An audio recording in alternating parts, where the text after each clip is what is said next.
नारियल का जन्म। पौराणिक कथा कैसे हुआ नारियल का जन्म। हिंदू धर्म में नारियल का विशेष महत्व है। नारियल के बिना कोई भी धार्मिक कार्यक्रम संपन्न नहीं होता है। नारियल से जुड़ी एक पौराणिक कथा भी प्रचलित है जिसके अनुसार नारियल का इस धरती पर अवतरण ऋषि विश्वामित्र द्वारा किया गया था। आज हम आपको नारियल के जन्म से जुड़ी यही कहानी बता रहे हैं। यह कहानी प्राचीन काल के एक राजा सत्यव्रत से जुड़ी है। सत्यव्रत एक प्रतापी राजा थे जिनका ईश्वर में संपूर्ण विश्वास था। उनके पास सब कुछ था, लेकिन उनके मन की एक इच्छा थी जिसे वे किसी भी रूप में पूरा करना चाहते थे। वे चाहते थे कि वे किसी भी प्रकार से पृथ्वीलोक से स्वर्गलोक जा सकें। स्वर्गलोक की सुंदरता उन्हें अपनी ओर आकर्षित करती थी, किंतु वहां कैसे जाना है यह सत्यव्रत नहीं जानते थे। एक बार ऋषि विश्वामित्र तपस्या करने के लिए अपने घर से काफी दूर निकल गए थे और लंबे समय से वापस नहीं आए थे। उनकी अनुपस्थिति में क्षेत्र में सूखा पड़ा गया और उनका परिवार भूखा प्यासा भटक रहा था। तब राजा सत्यव्रत ने उनके परिवार की सहायता की और उनकी देखरेख की जिम्मेदारी ली। जब ऋषि विश्वामित्र वापस लौटे तो उन्हें परिवार वालों ने राजा की अच्छाई बताई। वे राजा से मिलने उनके दरबार पहुंचे और उनका धन्यवाद किया। शुक्रिया के रूप में राजा ने ऋषि विश्वामित्र द्वारा उन्हें एक वर देने के लिए निवेदन किया। ऋषि विश्वामित्र ने भी उन्हें आज्ञा दी। तब राजा बोले कि वो स्वर्गलोक जाना चाहते हैं, तो क्या ऋषि विश्वामित्र अपनी शक्तियों का सहारा लेकर उनके लिए स्वर्ग जाने का मार्ग बना सकते हैं?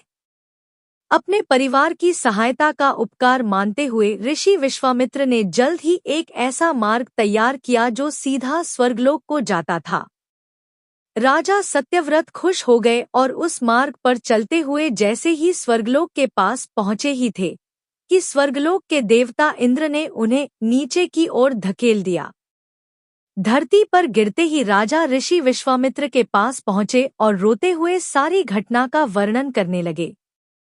देवताओं के इस प्रकार के व्यवहार से ऋषि विश्वामित्र भी क्रोधित हो गए, परंतु अंत में स्वर्गलोक के देवताओं से वार्तालाप करके आपसी सहमति से एक हल निकाला गया। इसके मुताबिक राजा सत्यव्रत के लिए अलग से एक स्वर्गलोक का निर्माण करने का आदेश दिया गया। ये नया स्वर्गलोक पृथ्वी एवं असली स्वर्गलोक के मध्य में स्थित होगा, ताकि ना ही राजा को कोई परेशानी हो और ना ही देवी देवताओं को किसी कठिनाई का सामना करना पड़े। राजा सत्यव्रत भी इस सुझाव से बेहद प्रसन्न हुए, किंतु ना जाने ऋषि विश्वामित्र को एक चिंता ने घेरा हुआ था। उन्हें यह बात सता रही थी कि धरती और स्वर्गलोक के बीच होने के कारण कहीं हवा के जोर से यह नया स्वर्गलोक डगमगा ना जाए। यदि ऐसा हुआ तो राजा फिर से धरती पर आ गिरेंगे। इसका हल निकालते हुए ऋषि विश्वामित्र ने नए स्वर्गलोक के ठीक नीचे एक खंबे का निर्माण किया, जिसने उसे सहारा दिया। माना जाता है कि यही खंबा समय आने पर एक पेड़ के मोटे तने के रूप में बदल गया और राजा सत्यव्रत का सिर एक फल बन गया। इसी पेड़ के तने को नारियल का पेड़ और राजा के सिर को नारियल कहा जाने लगा। इसीलिए आज के समय में भी नारियल का पेड़ काफी ऊंचाई पर लगता है। इस कथा के अनुसार सत्यव्रत को समय आने पर एक ऐसे व्यक्ति की उपाधि दी गई जो ना ही इधर का है और ना ही उधर का, यानी कि एक ऐसा इंसान जो दो धुरों के बीच में लटका हुआ है।